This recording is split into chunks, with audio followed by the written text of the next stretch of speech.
who come to this happy place, welcome. What is it about Disney that makes us happy? Is it the magical whistle as your ticket is scanned at the main gate? Is it the seafaring smell of pirate water? Or is it charting a course to a land where you may never grow up? Whether it's singing a familiar song, watching a movie, or riding your favorite attraction for the 100th time, Disney undeniably has a way to warm our hearts, believe in magic, and bring joy into our lives. This is Main Gate Magic, a podcast where we break down and discuss the infectious happiness, delight, and thrill of all things Disney.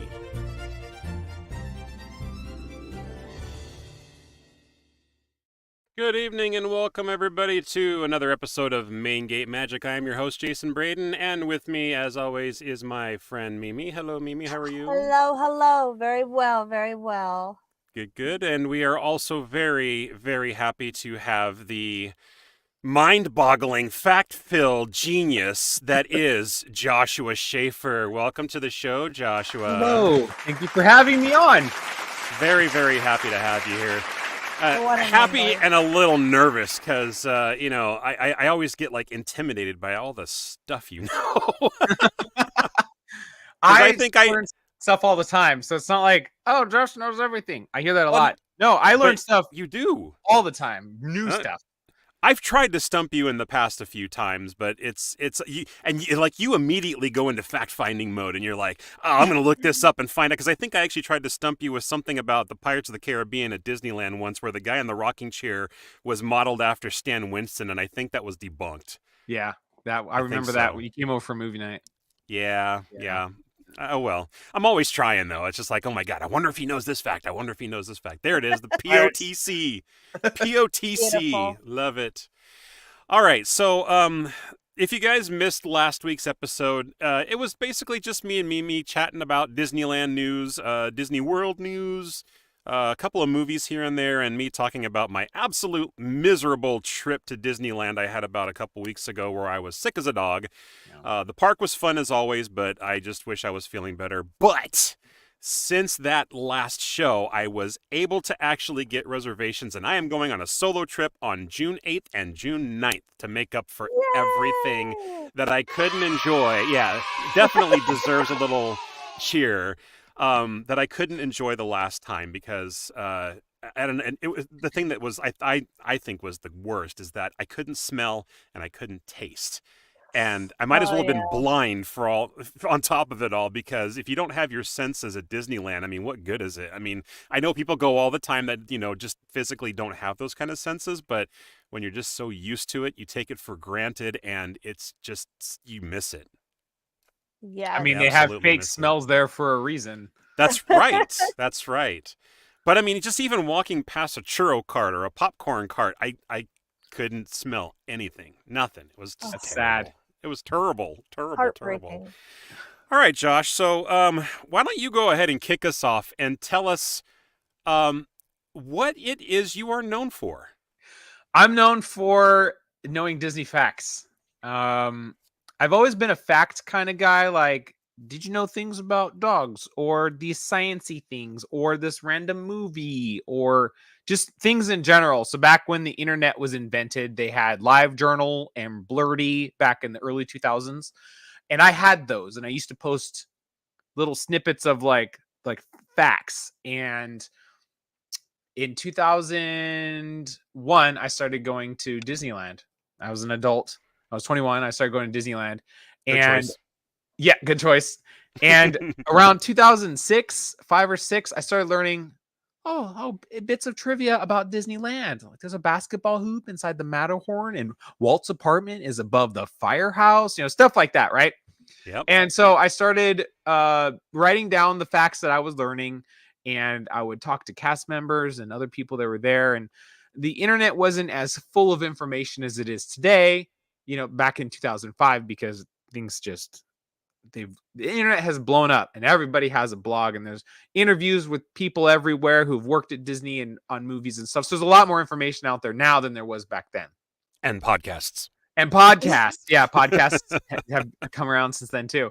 And I started writing these all down. I'd take them to the park with me. I'd share them with people when I was in line. And someone's like, you should print this up like a little booklet.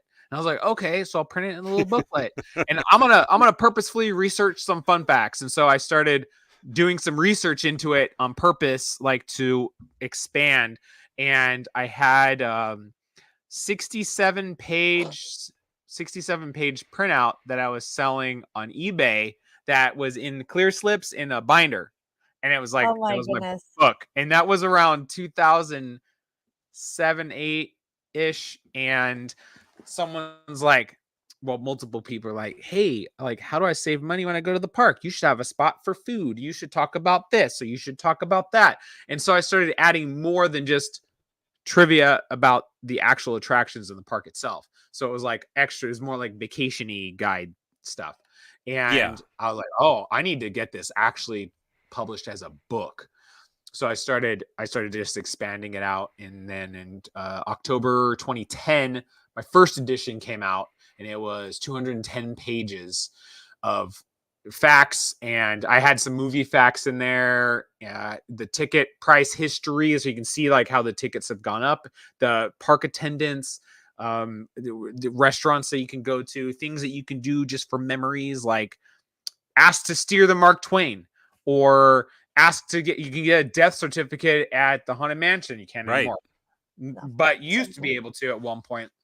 You know, they do these cute little things, and then everybody learns about it, and they stop doing it. Like the Andy's coming, and then the characters like fell over. It happened like one time, and then the internet found out about it. Somebody posted a picture of it on Facebook, and it was over. Yep. Yeah, and it was all the over. The world blew it up, and it just went to, it all went to HE double hockey sticks, unfortunately. Yep. And so that's when my first one came out, and I immediately started expanding on my second one like the following year. And I wasn't doing a whole lot. I was writing every once in a while. And then I was on the podcast, The Sweep Spot, in 2016. Is that another Disney podcast? Yeah, it's one of the top Disney podcasts. So they were custodians in the park, and they wrote the Cleaning the Kingdom books. There's two of them. Oh, and wow. They have a huge following. They've got like 24 years of experience between the two of them in the park. And so they have cast members on. They had a lot of Jim Korkis was on their show like all the time. And they're like, it was after my interview, a couple weeks later, they emailed me like, hey, do you want to share our booth at D23 Expo next year? And I was like, yeah, I do. Yes. And I was like, I think I need to buckle down and finish that new book. And so for 7 months, I crammed every night after work, and I wrote the last 1/3 of the book in those 7 months. And that book, I had issues with my publisher. I had to fire them, get another publisher. And I was like, I have a deadline. I have D23 Expo, huge thing. It's expensive to be there. It's 3 days. It's a huge Disney event that they're putting on. I need these books by this date. Okay, cool. We can have them to you. Cool. Hey, the delivery truck broke down on the way from Canada with your 3 pallets of books. That's horrible, eh? Yeah, they're like, well, I'll be there on Monday. I'm like, well, that's the weekend after. Like, I need them now. So they offered to next day ship a bunch of them to my friend's house who lived in Anaheim. So they shipped 150 of them next day shipping. Oh, wow. And how many pages was this one? This one was 700 pages. Oh, my word. Okay, so I work in the print industry, and I know how many boxes that is. I hope your friend had like a lot of storage he could put these in. Yeah, she had a big porch. I put them all in my car. And wow. So what happened was I was at D23. My publisher called, hey, they were just delivered by FedEx, and I was at D23, and we hadn't opened yet. So I left, drove. They live in Anaheim, so it wasn't that far. Loaded up my car, came back, and you're not allowed to come and go once the event starts because it's Disney. They're very strict. So I had my dolly with me. I put a couple boxes on it, and I just walked in like I knew what I was doing. I'm going here. Just if you pretend like you know where you're going, you don't look around like you're lost. No one will pay attention to you. Made it back to my booth. There was a person there waiting to get my book, and like, I was okay. Wow. I'm authorized. This is my first time to see it, and so she got a copy of my book. And That is so cool. yeah, and she came to a D23 a couple years, like the 2 D23s later, and she came up to me. She's like, "Do you remember me?" And I was like, "Yeah, you were the first person to get a pic, because I got a picture with her. It's like you're the first person to get a copy of this book." Okay, she so just I have a question then, because you remembered that particular person. You're a guy that remembers all these facts, so you have like like some kind of infinite storage in your mind. If there was an Inside Out 3 that was inside of your brain, that movie would be probably like 3 hours long. yeah. Do you remember people's faces just as easily as you remember all the facts? So like I recognize people, but I wouldn't know. I can't. I have a hard time placing where I know them from. Like I recognize Okay. your face. Was it from MouseCon? Was it from 2015 MouseCon? Or was it from like the D23? Or did you run into me when I worked at Blockbuster in 2007? Like, I mean, you're bound to hit the mark eventually. Blockbuster, wow, there's a throwback. Oh my goodness. yeah, I wonder how many listeners actually even know what that is. I don't know. I was on the Talkbuster podcast twice. Oh. First one, we Oh, ended wow. up talking about my book the whole time. Didn't even really touch on my time at Blockbuster. So I was on a second time to talk about Blockbuster. So Wow. that was an interesting podcast. And all their listeners are Blockbuster fans or employees, ex-employees or whatever. Sure. I was there for 3 years as a second job to work at night. But that's why I'm really into movies. I have a movie theater in my house. As you know, I've seen it. It has 21 seats, 8-foot wide screen, a snack bar. It's a 1080p projector, surround sound, under seat lighting. An outdated DVD fun. Player. I have a Blu-ray player. It's a Blu-ray player. Sorry, you're right. It's a Yeah. Blu-ray, but it's still outdated. It is outdated. Speaking of listeners, Patricia's in and she says, "Hey everybody, Hey, Patricia. hello Patricia, Hello. our longtime returning fan every episode. I have to say it every time because she's just always so loyal. I love it. Nice. And there's other people that are on as well, so don't be shy. Drop in, say hello, put a chat, and say hi to Josh, me, or Mimi. Ask a question, for God's sakes. Let's get this chat going. Come on. Yeah, We've ask got a question. so many see if I can answer it. answers. Yes, I mean- know. So how many D23s have you been to sell your book? 3. So 2017, 19, and 22. Okay. No, I'm not Any- going this year. Any future plans to You're not gonna go do that other this year? years? I'll go. I want to go again, but like I didn't do so well with sales this last time. And I think it's because like a lot of people had my book, or it was like maybe a bad location for traffic. It was great for the parade they had inside because Tony Baxter went by, and then he ended up coming actually to our booth, and so I got to get a photo with him. But like. Oh, yeah. Like some of the celebrities and stuff went by in their little parade they had inside. So it was a good location that way. A lot of people just don't realize that, hey, there's people around selling stuff here. You don't have to just go to the panels and the Disney stores that they have there and all those special things. Like there's other things here that you can come to. And so a lot of people spend their time sitting in line. Like for hours. People will sit for hours waiting to see Jim Cummings. Talk See, on when the panel. I went to D23 last year, was it last year? The year before last. Oh my God, 2022. I was just like walking around looking at people selling stuff. That was like my whole thing. I That was think I 2 went years to ago one already? panel the whole time. Yeah. I know. Did you the see next Wow. one's Did not you come by? this. Did you see me at my booth? I believe that I passed by your booth, but I may have been because I intended to go find you because of Jason, but there was 400 things happening and everybody was taking my picture every 5 seconds because I was there with my friend as Peter Pan and Okay. I was Wendy. You And Wendy? so we were kind of a whole thing for a minute. So like lots of it was very bouncing around and everything happening. So there was not a lot of focused shopping. Yeah. Yeah, I remember the picture that you took outside of the convention with you and all your friends, including Peter Pan. Oh yeah. That was great. That's why I thought it's like, wow, it's been 2 years already. I can't believe it's been that know. long. Oh, we have a question. We do have a question Oh. from somebody very familiar. Wow, she has the same last name as you, What? Josh. What a coincidence. Goodness. What is your favorite fun fact that you've learned? I don't know. There's so many. It's like asking What, you don't want to pick one out of the like 200 million that you have created so Brazilian? far? Yeah. That's a tough one. First thing Jeez. that comes to your mind. Come on. Do that Um, test. Like, what's your name? What's the name of your wife? What street do you live on? What's your favorite fun fact? someone trying to get in my bank account? What's all these questions? What's your mom's social security number? What's your middle name? Okay, how about name an attraction? Name an attraction. Okay, we're Haunted gonna go with Mansion. one. Oh, Mansion. that's too easy. I'm Okay. sorry. All right, Mansion. I was gonna go with I something think- a little more obscure. We'll start there. We'll go on to you. You'll pick one after, and then we'll. All right, go I'll pick from one there. after. That's a good idea. So when I think what it is because there's so many fun facts having to do with the thing. It's like, oh man, which one do I? Because I'm trying to go through them, trying to pick a good one. You know, okay, I just One okay. that people might not be aware of. When you're walking out of the haunted mansion and you go up the stairs and you hear the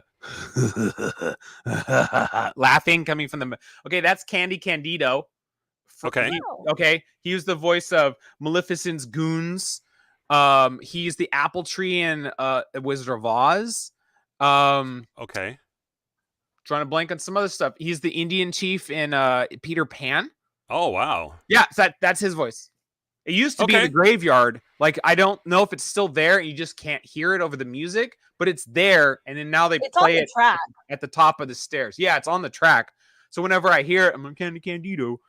Just like whenever I hear a voice like Earl Ravenscroft or like whoever else is doing the voice or whatever. Yeah, I was disappointed the last time that I went. They have the Haunted Mansion still closed for the refurbishment that they're doing for the queue in the store and everything like that. And as a result of that construction, I think they've also got the New Orleans Square train station closed as well.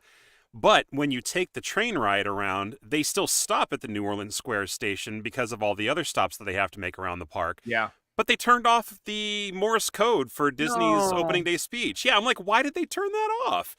And I was like, I was going to, throw out my little fun fact of that I know that's the opening day speech. Well, it's part of the opening day It's the speech. first I two I'm think. sure they'll throw it sentences. back Right. on. Exactly. You know what it was exactly. before? Before it was the Uh, opening day speech? What was it before? Well, did I We know this? I talked think I about might know this. We talked We about did. this. Because our first episode was Walt's opening day speech, and I know I mentioned a couple things about it. But go ahead. Lillian Disney used to do that. Like she used to do it. It's not called Morse code. It's called something different, but it's basically Morse code. Okay. Yeah. She used to do that, and she's like, "That's an inappropriate It Irish was joke." Right. It was like Yeah, some kind that's of what it was. yes. I That's knew what it was. offensive. And we did I mention couldn't that in remember there. what it Yeah. was. I Until had to they look it changed up, Yeah. but I liked it. Okay, we got another Schaefer asking a question. What is your Who's your- favorite attraction at Disneyland? Mine is A Small World. That's my mom. I know it is. Hi, Sandy. How you doing? Good to see you. All All right, favorite attraction. favorite attraction. Pirates. Yeah! Pirates of the Caribbean. Yes. Second's Haunted Mansion. But Yeah, if I were I like, think hey, you that's- can only go on one ride today, I would go on Pirates. Yeah, no, 100%. solid. Yeah, I don't know why. 100%. It's just like a little bit more leaning toward, the south side of the park. Yeah, another Yeah. cool thing about New Orleans Square that I guess not New Orleans Square, the train station is, and you're not queuing to go on the train, but when you're up there before you get on the train, if you look to your left down the streets by the bathrooms and where you get your mint juleps and stuff, if you look Right. up on the roof, you can see fake ship sails Yes. to make it look like you're in a harbor, and you can Mhm. see Yeah, those you're from on the Google Earth. waterfront and then on the waterfront. Yeah, Yeah, so you can see it from the train station, and if you're like way out by the edge of the water, because if you're in toward the buildings, you can't see it. It's really Right, but easy if you're like on the Mark Twain or something like on that, the- you can on see the it from ship, there. You can see Mhm. it. Yeah. Right. Yep. Yeah. If you're really Uh, looking for it. Patricia says entire fun facts without spaces would make awesome secure passwords. Yeah, they would.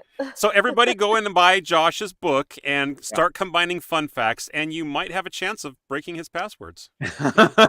Yeah, probably. I think that's the The moral. letters of the are in there story somewhere. here. Okay, so and Mimi's going to be at D23 this. You said you're not going to be, but Mimi's going to be at D23 this year, I and we are will. actually, for anybody who's interested in a future episode, I think it's going to be in about a month or so. It's going to be in July that 2 we're going to do it, months, right? 2 months. August. It's August. 8th August. through 11th, I think. Yeah. Or We're gonna 9th have a through 11th or something like that. Yep, we're going to have a dedicated D23 episode where Mimi gets to share her trip to the D23 Nice. convention. That'll be a lot I will of fun. probably be sleep deprived. It will be a good time. It's okay. I mean, that's why we do it, right? We have the fun and we are sleep deprived, but we come back home and we have all these fun stories to tell. Yeah. And Well, new see, fun facts. With D23 as somebody who gets a booth there, you have to sign up. We signed up like 11 months in advance and paid for it 11 months in advance. Like Yeah. it was a year out. So it's like, hey, you want to come to D23? Oh, I can't. Like I didn't reserve. They sell out tables. Like they're done. Oh, They that's just always for pay- having a table. Yeah, that's just to have a little 6-foot table. So I see. very expensive, $1,500. So we have one table, and there was there's 1, 2, 3, 4 of us authors. So I had my 2 books. Russell Flores had his 2 books, which are Seen Unseen Disneyland, and then we had Ken Pelham and Lynn Barron, who wrote the 2 Cleaning the Kingdom books. So we had 6 books between the 4 of us on a 6-foot table. Oh, wow. And I didn't even have my pins. So like this is just my little book sitting on the corner. I stand off to the side to talk to people. I'm barely behind. I don't even sit down for 3 days. Oh, I don't even eat while I'm there because I'm there from 9 to 7. And you're just talking the whole time. You can't like stuff food in your mouth because when you're yeah, like, and you're yell I heard you talking a can't lot. you can't really leave your table empty or anything, right? Yeah, You have well, to have we have, somebody there all like, the time. They could be there and I could leave. We couldn't all leave it Oh. alone, but there's only certain things we can go to in D23. So like there's certain sections that we're not like we can't go to as a seller. I wanted to No. go see Walt's plane. I couldn't go there. Oh yeah. Ooh. But first thing in the morning, we get there early, like an hour before they open, and everything's like quiet. We can like saunter around and look at some of the exhibits, like the Pirates of the Caribbean stuff they had set up, or the future movies, and take selfies in front of like some of the stuff they had set up. But that was the only time we got to see anything. But there was nothing being sold or talked about because there was no personnel there. Yeah. But it was cool to see like the original Mary Poppins Oh yeah. horses, from the carousel. Those were there. Okay, so you knew a lot of fun facts before you started going to Disneyland, and that's what really kind of like sparked you to say like, oh, you should write a book about all this, and people are saying you should write a book and blah blah blah. Why okay, you have movies, you have sports, you have TV shows, you've got books, tons of other varieties of options you could have done for fun facts on anything else, but when you go to Disneyland, that's when you start really getting into the this is what I want to do scene. What was that like? What made you decide Disney? So I have ADHD and it's tough for me to stick to one thing. But if you can see over here to the side is a painting I started 2 years ago on my easel that I made to start painting. And it's sitting here with an inch of dust on it. I painted all that in one day and I haven't touched it since. And all my paints are sitting next to it. And like, I just do things like that. So I think finding Disney, oh, this is exciting. And I like going to the parks and it reminds me of all these movies.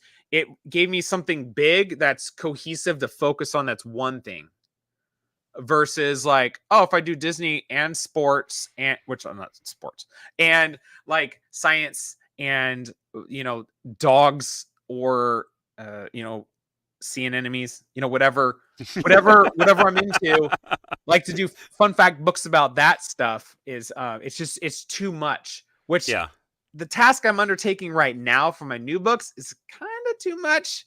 I wasn't exactly sure. Like, I think I bit off a little more than I could chew because the books I'm writing now are Disney movies. So it's not focused on the parks. So I'm writing it as one long book and then I'll cut it into volumes. But each volume will have all the movies. So I have a section for Marvel, Lucasfilm, Pixar, Walt Disney Animation, Walt Disney Live Action, Pirates of the Caribbean get their own because they're a huge franchise. Awesome. So those will be in all of it. And then each volume will have a special thing in it that's just section that's just for that volume, like the stuff that Disney did with Studio Ghibli. So I'll have a Ghibli section just because they did all the English dubbing. So like you buy the movie and on the cover it's like Walt Disney Presents. because I'm a huge Studio Ghibli fan. I'm like, here's the back of my phone. Like, there's 2 Ghibli movies. Like, I'm a huge fan of Studio Ghibli. Wait! Before you go any further, let's talk about what is Studio Ghibli. Ghibli? I've never heard of this one before. Yeah, Okay. and there's probably other people that are listening that I can't help it. I don't know everything. I don't know everything about Disney.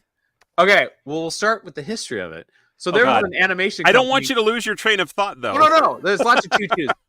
So, there's a company called Topcraft. They're an animation company. They made The Hobbit in 1977. They made it. The Last Unicorn. Seen it. There was a bunch of movies, but then the last movie they made was Nausicaa, The Valley of the Wind. Okay, Nausicaa. Okay. Well, Nausicaa. They went bankrupt, and 3 of their animators, including Hayao Miyazaki, I can't remember the other 2 guys' names yet, bought half the company.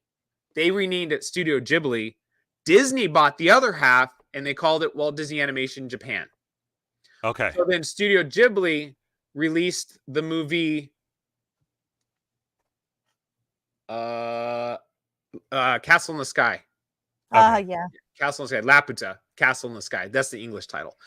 But Nausicaa, everybody's like, oh, it's a Ghibli film. It's not. They have distribution rights to it, but they bought the animation company after the movie was already released and then became Studio Ghibli afterward.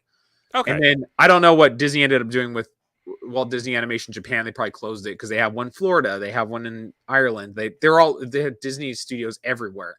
They can't have all of their animators just working out of, Burbank. So they're all over the world. Okay. And that's how Studio Ghibli began. And they had Kiki's Delivery Service, and they had My Neighbor Totoro. Totoro is their logo for the company. And My Neighbor Totoro, the plush, made an appearance in Toy Story 3 in Bonnie's room. Oh. He's the gray round. Yes. I remember now. That's Totoro. He's a forest spirit. Mm-hmm. So that's a Ghibli character in Pixar. Yeah. Because a lot of the Pixar animators are huge Ghibli fans, especially Lasseter. John Lasseter was friends with Hayao Miyazaki.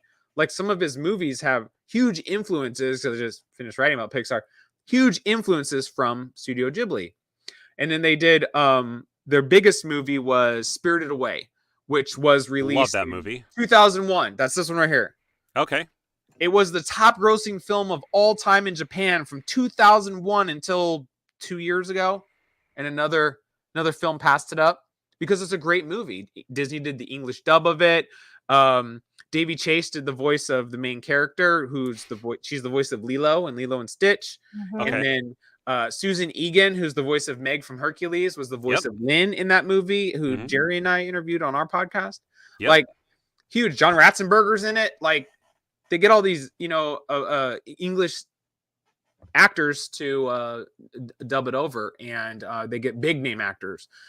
So so back to your topic. Now that we know what Studio Ghibli is, yeah. Do you remember? Anyway, yeah, I do. So okay, there's gonna be like Jim Henson is gonna be in another volume where it's like just Jim Henson stuff, and specifically to that volume. But I'm gonna have, like, let's say Zootopia, Walt Disney Animation. So each book is gonna have Walt Disney Animation.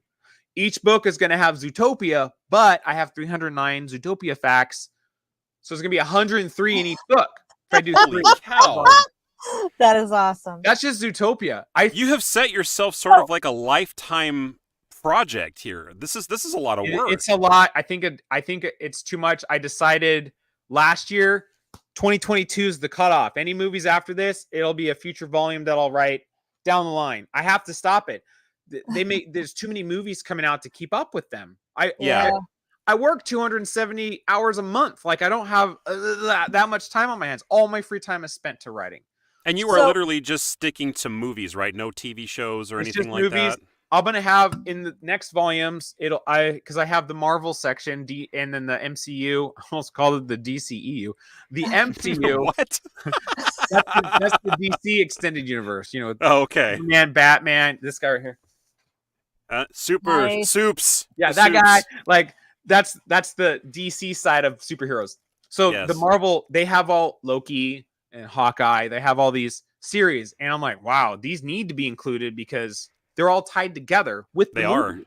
Yes. And there's Easter eggs that come, that connect them together and stuff. But I don't have time to go through the 10 series that they've already released. Like that's just way too much. All those episodes, there's more hours in those shows than there are in the movies. Like there's just too much. So future volume. I just already decided future volume. So right now, as of today, I just finished today writing about Toy Story #1.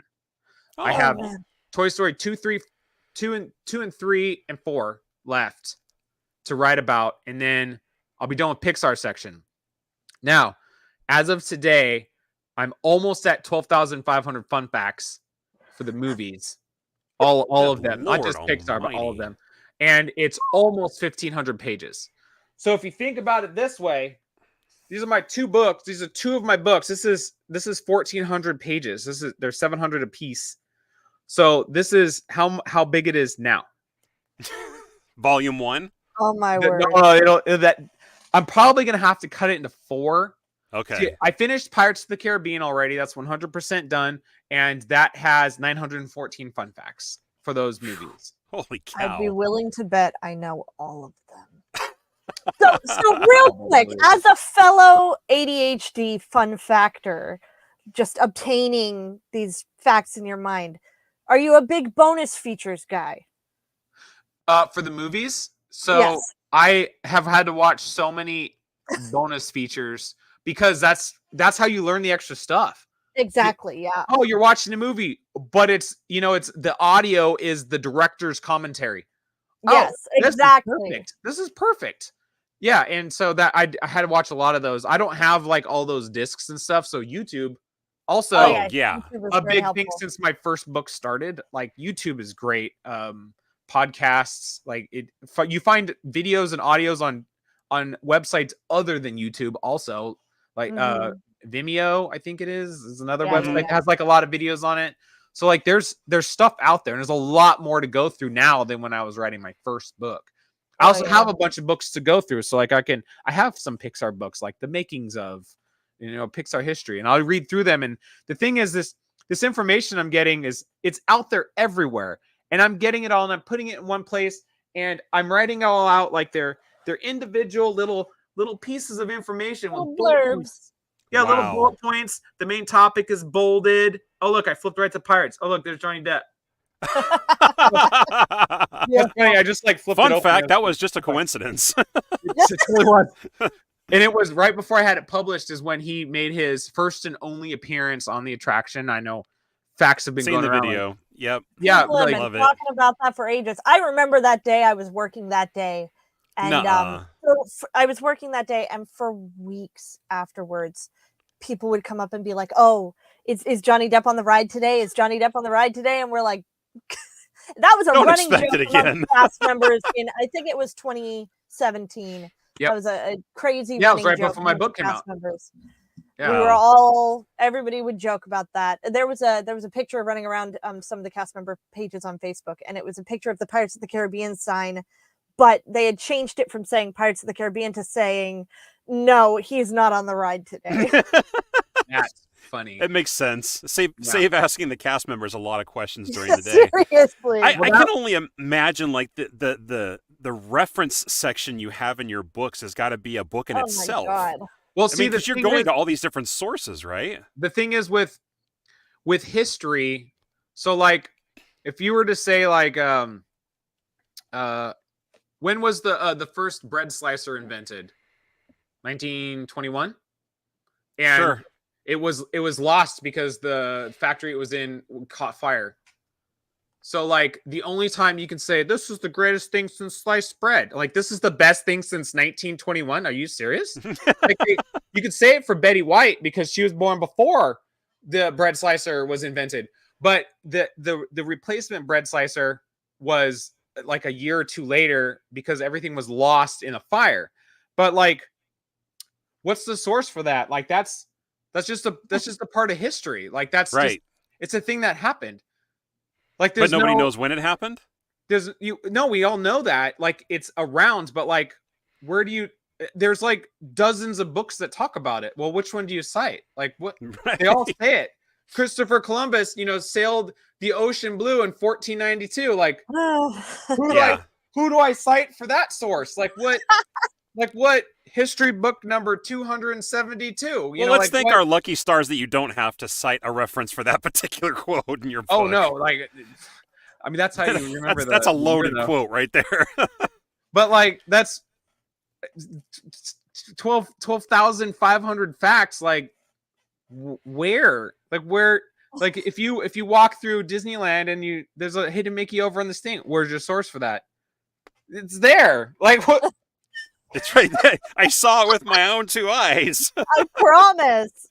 Yeah, I mean, like, it's just history. Like, this is stuff. It's not like where you're talking about like a study that's done on like how, like this thing interacts with this thing, or like scientists tested the dirt found on Mars and it was found to have these materials, and I can cite this scientific journal for that. Like, that's not regular information. So like, that's a little different than this. Plus, I have no idea where I did this stuff from.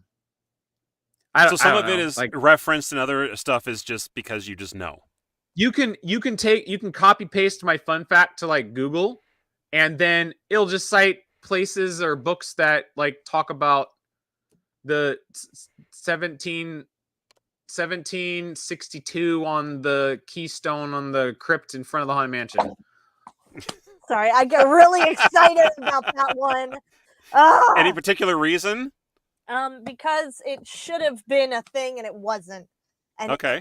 If there's one thing I love at Disney more than anything else, it's things that should have been things and weren't. And so they are left as monuments that you can build up in your brain.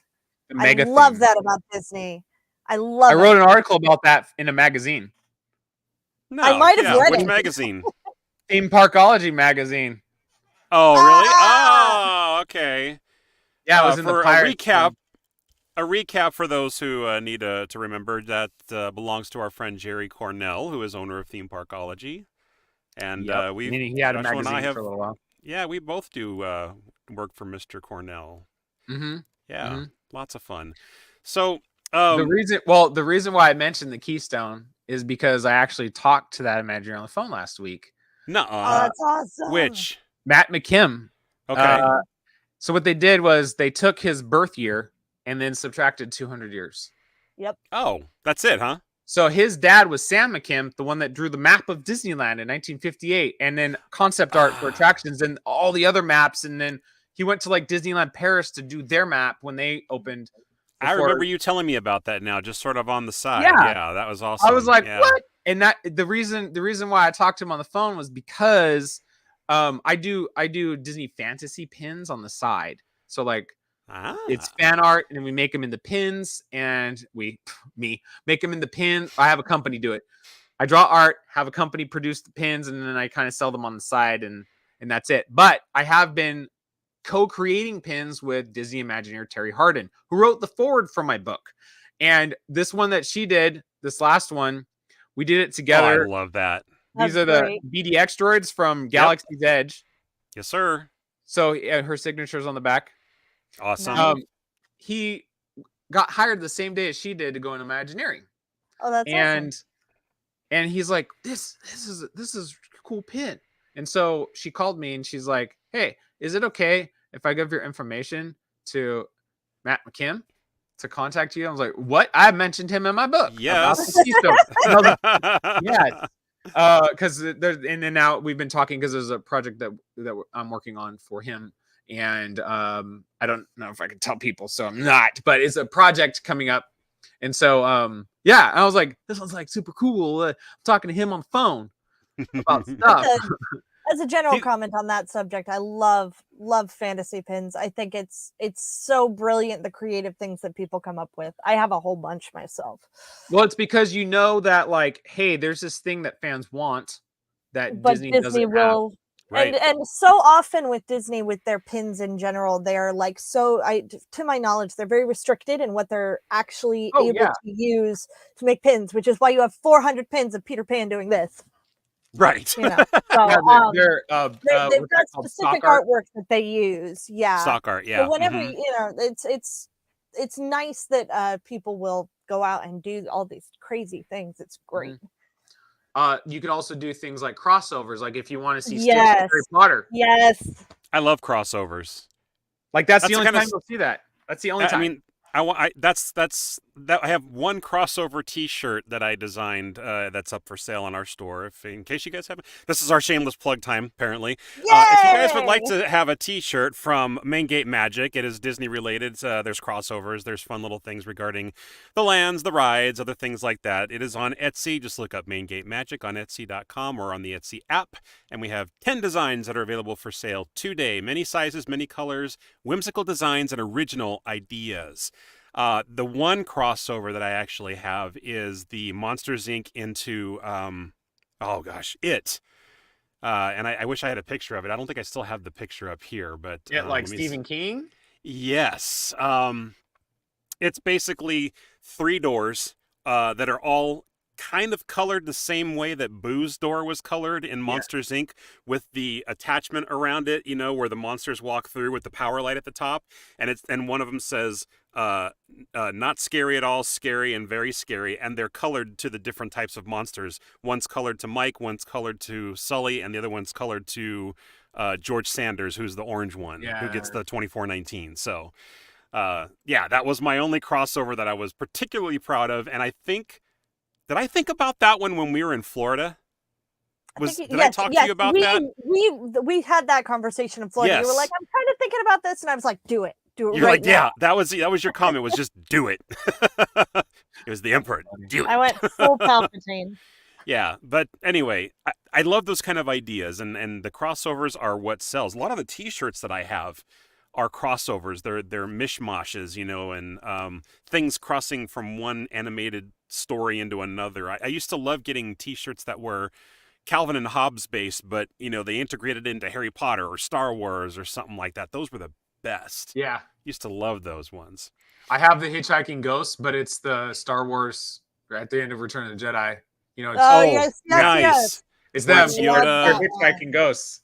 Yoda, Anakin, and Obi-Wan. and Ben. Yeah. Mm-hmm. Ben Kenobi. Yes. Yeah. So where can people get your book if they want to buy it? DisneyGuy.org. DisneyGuy.org. Yes. And what does it retail for? It's $10 now. $10. Okay. Slowly been lowering the price over the years. Normally it's $20 from my publisher and Amazon and Barnes and Noble and other book places. I was always selling mine for $15. Now it's down to $10. Just because get my book. That's what. And can they buy your pins on DisneyGuy.org as well? Too. Yeah. What it does, it'll redirect you over to my Etsy shop. So there's either you got one of those too. Oh. Yeah, there's either a button at the top where you can go straight to my shop, or you can actually just see through the pictures of all the pins, but then each pin goes to that pin on my shop. But on that page of my website, you can see all of my pins that are gone, like gone but not forgotten. So they're either pins that I sold out of or were commissioned for like special things that like I didn't get them, but I made them for someone. Like my county's health department ordered 1,000 pins for me, not Disney related, but like I did one of a health inspector, and it has like their little website on it, and you get one of those if your restaurant gets 2 red cards, and you have to go through the 3 days of sanitation safety training, and then they get a pin. Okay. And if I ever see my pin, I'll know. Neat. That your restaurant got 2 red cards. So, I've done pins for so many things. So yeah. Oh, there you go. I'm going to share your site really quick. This is DisneyGuy.org. You got quite a lot of stuff on here. There's stuff for my book. There's the pins, the acting podcast DVD. We'll get into the acting stuff just a little bit here because we want to talk about that really quick too. I love it. Cheap pins. So it's Tinkerbell. It's the same as my pins, except those are like the $5 pins. Yeah. Yeah. So let's talk about this a little bit. You are the public relations manager for Tinkerbell. Let's talk about that a little bit. So way back in 2015, right before the first MouseCon, I got an email from a woman who's like, "Hey, I'm Gina Rock. How did you know that I was Tinkerbell?" And crossovers are very creative, and they share our talent. Thank you.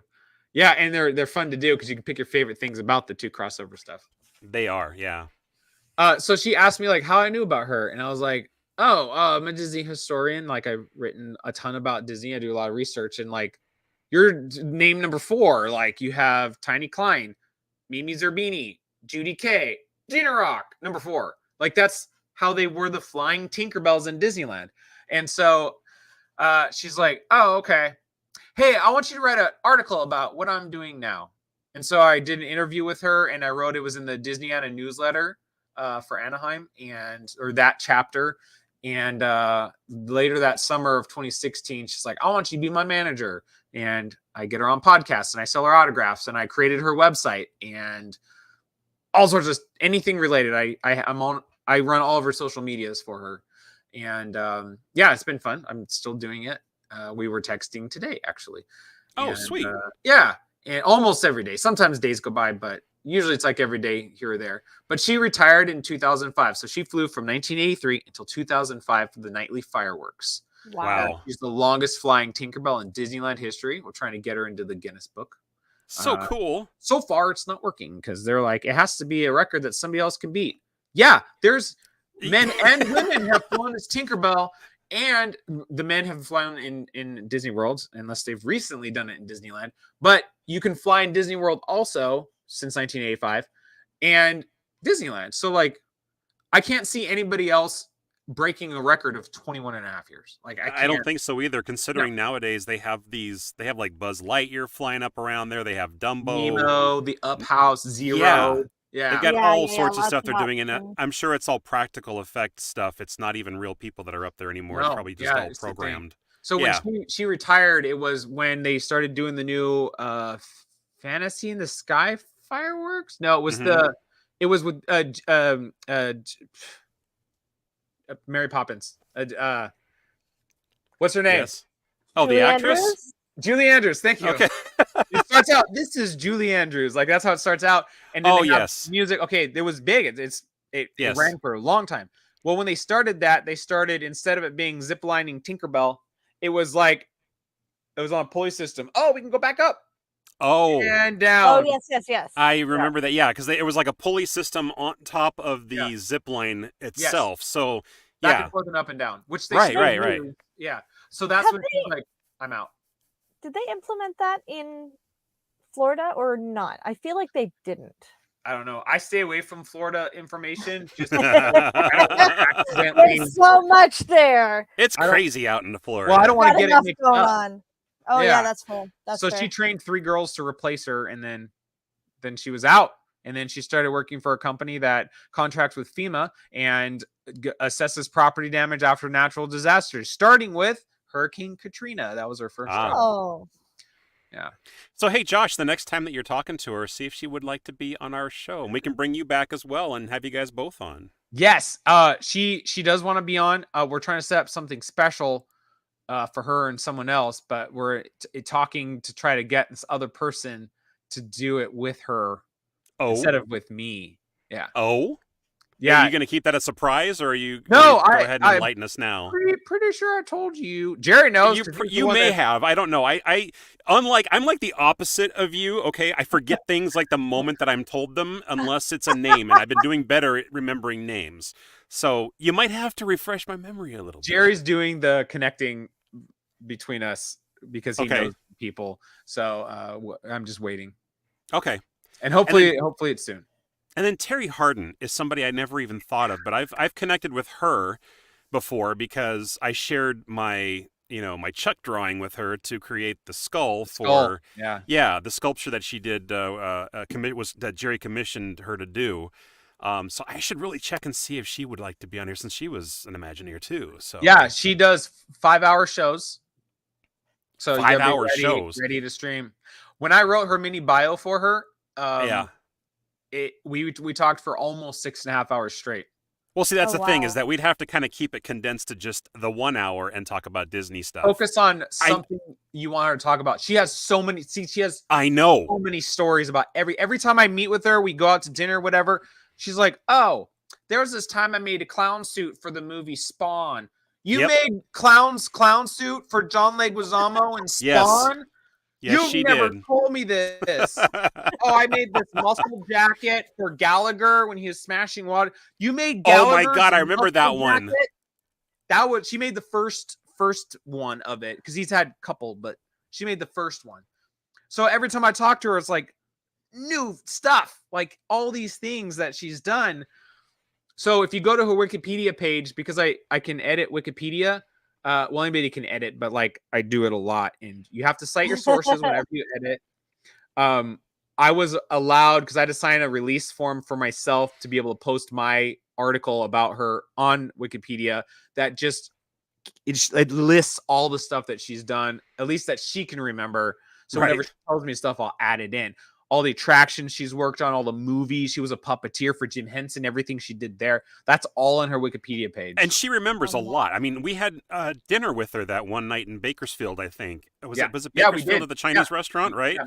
Yeah. And that was a lot. I mean, she is just so interesting to talk to. And she was even on that pumpkin carving show that was I think, was it on the Food Network at one point or something like that? I can't remember exactly the name of the title of the show itself. She has this. She has this. It's a training video on how to carve. But you can actually even go to where she lives or somewhere where she like invites people to come and carve pumpkins with her annually, right? So she does that every year. But they get like the gigantic big pumpkins. Like big carvings. They're not just like Safeway pumpkins. But she's been multiple years now. She's been the judge on the Food Network's pumpkin carving contest. Yes. Oh, wow. I came across that just by happenstance one day, and I'm like, wait a second, I know that judge. Yeah, Terry's amazing. Quick little talk. I mean, I know this is not really Disney related, but we're still going to go ahead and give you an accolade for it. Tell us about your voice acting stuff. How did you get into that? Well, let's see here. What? I do voice acting? No. No. Please. Just a small part of the hat that I wear. I've wanted to get into acting ever since I was an extra in Angels in the Outfield and sat behind Joseph Gordon-Levitt when he saw the first Angel. But I've always wanted to I think name drop. They filmed it here in the Oakland Coliseum, even though it was the Angels Coliseum. No, it was here. Oh, wow. I didn't know that. Joseph Gordon-Levitt was a kid, so nobody knew who he was yet. Right. Third Rock from the Sun came out shortly after that, and that's when everybody knew who was it Gary Busey? Yeah, Gary Busey's was he the one in it, or am I thinking of that other baseball movie with the kid with the arm and Oh, that's Rookie of the Year. Yeah, was he in that one, or am I thinking of Angels? No, you're thinking of Danny Glover. Danny Glover. Thank you. I was like, yes. Shoot. My mom called down. She's like, I just want to make sure that this movie is family friendly because Lethal Weapon came out and those aren't family friendly.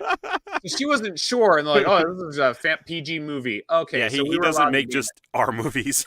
Yeah, because it was 94, so I was like 13 or 14 at the time they were filming. Anyway, so no formal training or anything like that, but you just always wanted to do. Yeah, acting. And I'm very animated as a person. Yes, you are, and I can do stuff like that. I was in an independent film in 2006. I got killed by a demon.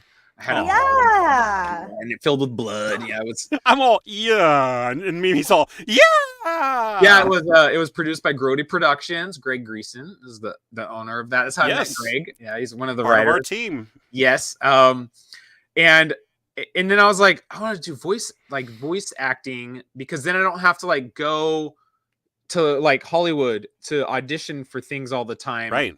And I started recording my voices for a website called Phone Zoo, where you could download ringtones and text tones to your phone. Right. Smartphones. Smartphones couldn't do it.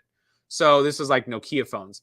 And I had over 9,000 downloads of different voices of you've got a text message or different things that I've done. And I was like, oh, this is really cool. And I did kind of some stuff here and there just for fun. And then I saw Jim Cummings at D23. I was at the Don Bluth booth and somebody was selling, Don Bluth artwork from their production stuff. And at the time they were still doing the crowdfunding for Dragon's Lair, the movie. Oh, wow. Yeah. So I was talking to this guy and he looks to the side of me and he's like, oh, hey, Jim. And I look over And I was like, Jim Cummings, like with Nice. Darkwing Duck is standing right next to me. And so I was like, Darkwing hey, Duck, Jim, my Winnie the name's Pooh, Russell. Pete. Like, I'm a huge Yeah. fan.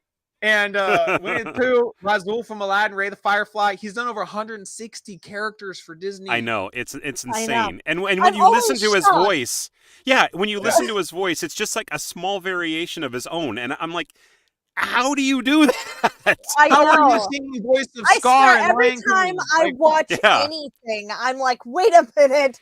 I Right. think that was Jim Cummings. yeah, it's great. And so I told him about like, oh, there's things, and then he is like, I gotta go. I have a panel. People have been waiting 2 hours to hear me talk, and I got to talk to him right here. But Sweet. he's like, yeah, he's like, I gotta go. He's like, yeah, keep up with the good lips. Keep up with the good lips. Yeah, because of voice acting, you use your lips. You Oh, yes, definitely yes, have yes, to that is the enunciate your thing. words, yes. Yes, you do, depending on what character you're doing, or you just look like a foreign movie. It's Godzilla. So you got ringtones going on. You met Jim Cummings. ringtones. And, I started doing and- that, and then the big thing was adventurous ideas in 2020. Yes, indeed. COVID lockdown. Sandra Nelson, Jerry Cornell. We want to start this project called Heroes of Extinction. And Yes. it's going to be a superhero audio drama, like listening to a comic book over a 1930s radio show, like The Lone Ranger with Hi-Ho Silver and stuff like that, right? Only not that old. Yeah. Not that old. Sound effects, music, different voice actors, everything, right? And I was like, yeah, this is really cool. And they started getting people in. Mary Gibbs, who was on a previous episode. Yes, she like, was. two main characters. I'm like, oh my gosh, that's Boo from Monsters Inc. Like, what? Right. Isaac Singleton Jr. from Pirates of the Caribbean, The Mandalorian, the voice of Thanos, and all the video games. Planet of the cartoons. I'm like, Apes. yeah, like yes, yeah, tons of stuff. How about Michael Yurchek and even like Michael Yurchek. Michael Gray from Shazam back in the Shazam. 70s and whatnot? Yeah. John Provost from Lassie. Yes. Like I Tons used to of watch talent. reruns. Yeah, Tons of talent. Tons of talent. And then we started doing like there was some stuff from Dark Park, and then we're gonna make it into a company called Adventurous Ideas. Basically, Right. Basically, like it was a longer process than that. And then Right. it was kind of like a revamp of the company. We released the first episode. We had like a bunch of people listen to the audio tests or samples and stuff at MouseCon. People loved it. Yeah. And so now we've got tons of stories being written. There's a lot of things that are already recorded for parts of shows. We're getting ready to release some stuff right now. Waiting for recordings from some people. Not much though. We're not getting much. closer. Heroes Yeah. of Extinction's close. Like it's a lot of moving parts. We have a lot of actors involved, a lot of music and editing and sounds and the writers. I'm a production coordinator for Adventurous Ideas, along with being a voice actor. So I'm in charge of Excel, and I excel at it. I keep track of all the projects, who's doing what, the writers, like what are they on now, what chapters are they on, how are things going, blah, blah, blah. And then when we're done with the project, I put it up on IMDb and give everybody their credits and attach photos if we have them, the poster, whatever. Future, gonna be starting a wiki page for Adventurous Ideas, but we have to have stuff to make it like supported enough for it to be able to be a page. Yeah. Because one of the rules is it has to be known. It has to be like, does this need a page? Right. And yes, Adventurous Ideas. Otherwise, everybody would do a wiki page for themselves. Yeah, and you're not allowed to write pages about yourself. But like, like Adventurous Ideas, we've got to have interviews out there. We got to have a product released. We have a lot of things in the works right now. We have Adventurous Ideas is on there because like I've added Heroes of Extinction to different people's wiki pages who have done it. Yes. So it's down as a You credit. added it to mine, I'm pretty sure. Yeah. Because, yeah. well, you and I have both done multiple voices for that particular series so far. Yeah, I think And more to come, too. Lots more to come. I got to cut you off there because we're at the end of our hour. I know. It's so sad. Aww. Huh? When did that happen? I don't know. I Time blinked my passes. eyes and it's been an hour already. I mean, you I know, can slip in got to into get back to real life every once in a while. I mean, yeah, it's just, it's, I know. Believe me, I wish I could do this for a living. I had coffee on the way home. I started work this morning at 4:30 a.m. because I worked 12-hour shifts. So I was Oh like, my coffee on the way home. So I'm wide awake right now. Now, I love that I'm saying that I got to wrap up the show, and you're telling me about how you started your day. Like, so we're gonna wrap up the show. Oh yeah, I had a cup of coffee today, and I got up at 4:30 a.m. and No, I got up at 3:20 a.m. I started at 4. The clock oh, did. sorry. See, I already got it wrong. But it's a good thing that you got it all in your head and you get it right. You corrected me. Yeah. Well, buddy, you know I love you, man, and I really appreciate you being on the show. It's always you. just so much fun Loving talking to the you wealth and hanging of out with you. knowledge. Yeah. Thank So you. thanks so much for coming on, and I am gonna have you back. You're gonna be a regular. I know it because it's just too much fun. And of course I got to have you back when Lisa's back as well. I don't did I even mention that she wasn't on the show today? Well, I noticed there's only Am I a 3 horrible left. husband or what? Oh. Yeah, she's still ill. She's saving Oh. her voice. She's still doing training. Has gone to the doctor and is awaiting some test results to see if it's viral or bacterial and what kind of medicine she wants to get. I know that's a lot of information right there, but because she goes into these like coughing fits, she just doesn't want to be interrupting on the show, and I totally get it. I mean, it's cool. We always say health first, so. She will hopefully be back tomorrow, next Tuesday, where we will just probably have some Disney news and some, other related information on Disney around the world, or maybe even some movie chit chat and whatnot. Recapping of this particular episode and talks of the episode after that, where I think I want to try to get Mr. John Morris on the show, the voice of Andy from Toy Story. I was just writing about him today. His birthday is October 2nd, 1984. You mentioned him earlier, and I was like, you know what? I think he's the next guy I want to ask. He's already agreed to be on. I just have to set a date and put it in stone. So Andy and Sid live next to each other, right? They're Yes, neighbors. Well, they are. Well, John and Eric Von Detten, the voice of Sid, they're birthday neighbors because Eric is October 3rd, but 1982. So it's 2 years before, but it's October 2nd, 3rd. They're birthday neighbors. Oh, that's so cute. Their Wow. characters are neighbors in the movie. Is that what you were writing about? I wrote that today. We're going to close with that fun fact. That was actually pretty cool. I like that one. I could give you another fun fact to close with. A couple of final comments from Patricia. Awesome show. Have a great night. Hope Lisa feels better. Thanks, Patricia. And thank you all for joining and listening again today. Yeah, this was another fun one, guys. Really had a good time. Join us again next Tuesday, 6 p.m. Same bat time, same Disney Channel. Disney Channel. Take care and have a good night, everybody. Bye. Bye-bye.